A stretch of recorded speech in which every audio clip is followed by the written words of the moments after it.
Bonjour à tous, ravi de vous retrouver ce matin. On parle de cette marque au logo rouge et blanc, une marque ancrée dans votre quotidien.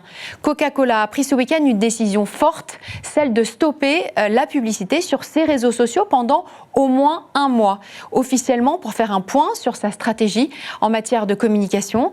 Mais depuis la semaine dernière, une lame de fond en provenance des États-Unis pousse certaines entreprises emblématiques à se démarquer. Objectif, forcer les réseaux sociaux, Facebook, Instagram et Twitter en tête, à modérer davantage et à supprimer les incitations à la haine, notamment raciale. Le patron de Coca n'a pas mâché ses mots, il n'y a pas de place pour le racisme, a-t-il dit. Bonjour et bienvenue Pierre-Étienne Rouana, merci beaucoup d'avoir accepté notre invitation dans Smart Leader.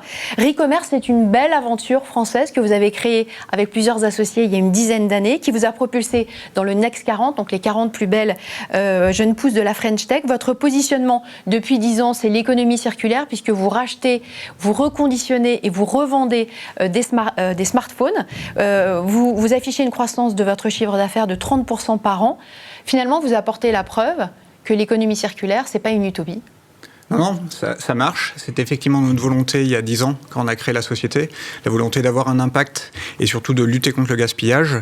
Il y a 10 ans, c'était un positionnement plutôt de pionnier et aujourd'hui, ça rentre vraiment en fait dans les usages des consommateurs. Qu'est-ce qui s'est passé en termes de chiffre d'affaires entre il y a 10 ans et aujourd'hui? Est-ce que vous voyez vraiment les choses évoluer, changer dans votre sens? Oui, aujourd'hui, en fait, on voit des consommateurs, et renforcés en plus par la crise du Covid, qui sont plus sensibles aux enjeux environnementaux et aussi aux enjeux autour du pouvoir d'achat. Et c'est un petit peu la double proposition du reconditionné, des téléphones qui sont moins chers, mais aussi fonctionnels que du neuf. Et en rachetant du reconditionné, on lutte vraiment contre le gaspillage.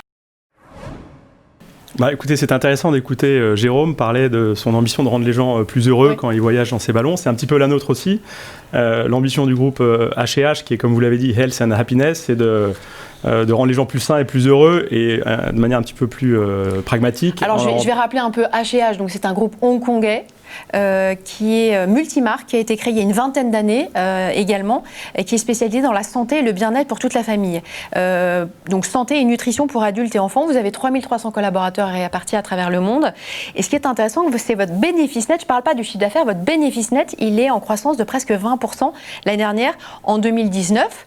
Vous poussez petit à petit vos pions en France avec des marques à la fois premium et bio. Je pense à Dodie, vous avez 3 marques. Dodie, donc sur la puériculture, Biostime sur le lait, infantile bio made in France, et puis la petite dernière, Good Goût, une marque d'alimentation avec un chiffre d'affaires de 44 millions d'euros.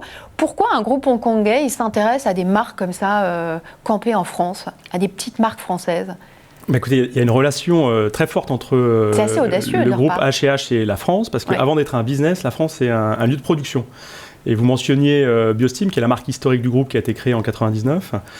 Biostime sont des compléments alimentaires, des probiotiques pour enfants, c'est la marque leader d'ailleurs dans le monde, et du lait infantile. Ce lait infantile, il est produit en Normandie, avec la coopérative Isigny Sainte-Mère, avec qui on a un partenariat très poussé depuis plus d'une dizaine d'années, et on est même rentré au capital il y a 5 ou 6 ans. Et donc ce côté made in France du lait infantile est extrêmement important.